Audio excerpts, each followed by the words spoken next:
नमः शिवाय गुरुवे सच्चिदानन्दमूर्तये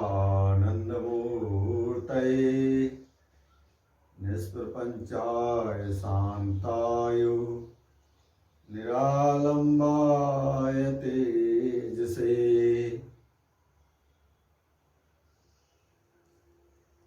सभी जिज्ञासुजनों को सादर नमस्कार। गुरुदेव सभी का आनंद कुशल रखें।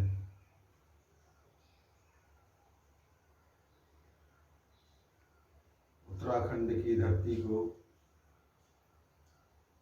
देवभूमि ही कहा जाता है और समय समय पर समाज का प्रदर्शन करने के लिए संतों का आगमन इस भूलोक में होते रहता है और कलयुग के त्रितापों से ग्रसित जीव को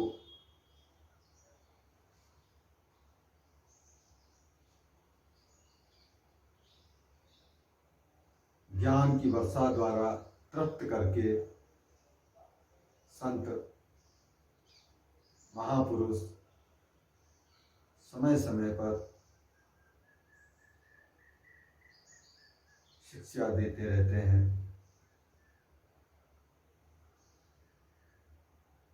ऐसे ही संतों की परंपरा में हैड़ा खान महाराज भी थे।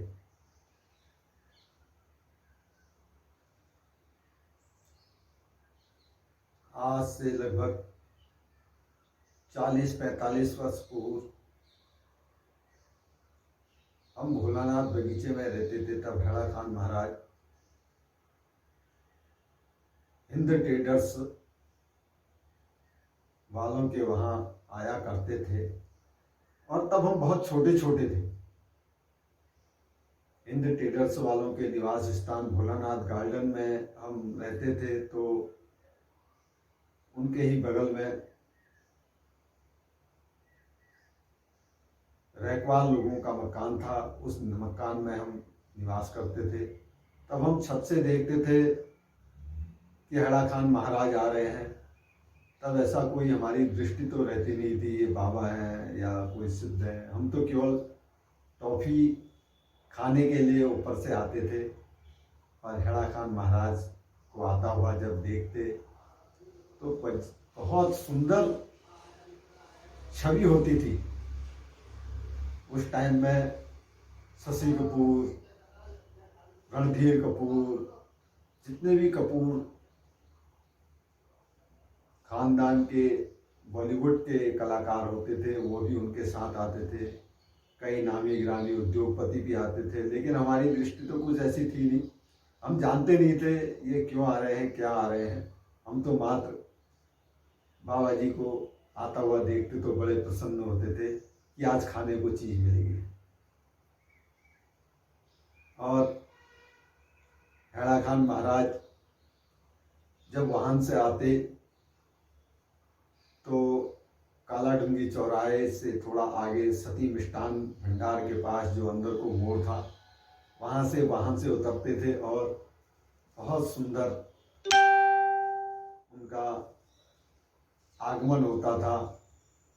और आगे आगे भक्तजन महामुनीन्द्र महेंद्र जी महाराज पधार रहे हैं का उद्घोष करते हुए उनके ऊपर छत्र ढकाते हुए लाते थे। और छत्र की शोभा भी बहुत सुंदर होती थी। छतरी नहीं होती थी, छत्र का बना हुआ चांदी का और उसके ऊपर कपड़े का बहुत सुंदर छत्र होता था।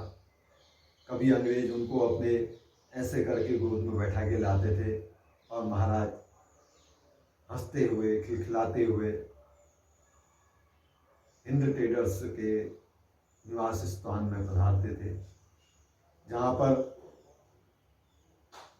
नवरात्रियों में हवन का आयोजन होता था।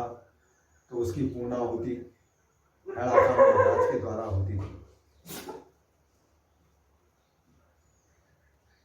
उस दौरान हम वहाँ जाते थे तो महाराज कभी हमें टॉफी देते थे, कभी सुंदरकांड इत्यादि का पाठ करने को कहते, कभी हनुमान चालीसाएं की किताब देते, लेकिन हमारा ध्यान इन चीज़ों पर नहीं रहता था। हमारा ध्यान तो बस टॉफियों पर रहता था कि कब हमें महाराज जी टॉफी दें और हम अपने घर को जाएं। और कभी हमें अपनी गोद में बैठाते थे, कभी खिलाते थे।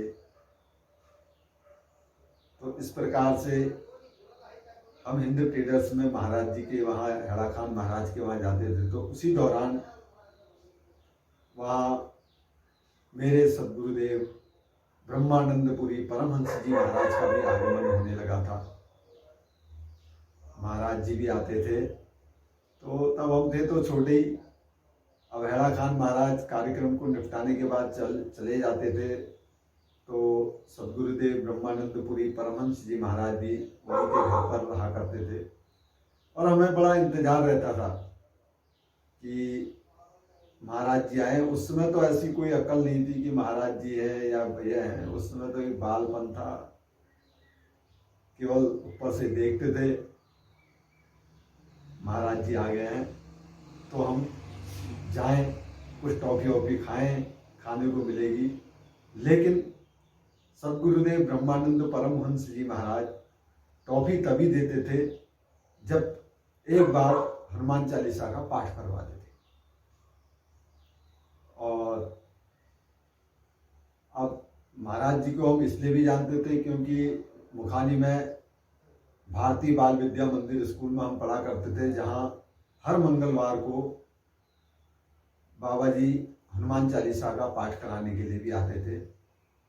तो अब तो इस उम्र में आकर यह लग रहा है कि काश उस समय यह अकल होती, लेकिन बचपन बचपन है और बचपन में ऐसी कोई अंदर से दृष्टि भी नहीं रहती है। और वही समय भी है जो अंदर से एक बीज पड़ता है। यदि बालपन में कहीं ना कहीं आध्यात्मिक रूप से बच्चे के अंदर कोई बीज पड़ेगा तो वह समय आने में अवश्य प्रस्फुटित होगा और कुछ ना कुछ उसका आध्यात्मिक लाभ अवश्य मिलेगा। अतः हमारा भी कर्तव्य है, हम अपने छोटे मुन्ने बच्चों को बचपन से ही हनुमान चालीसा का पाठ, ओम नमः शिवाय का जप आदि प्रतिदिन सिखाएं तो बड़ी उम्र में उसका कुछ ना कुछ उन्हें लाभ अवश्य प्राप्त होगा। जय गुरुदेव।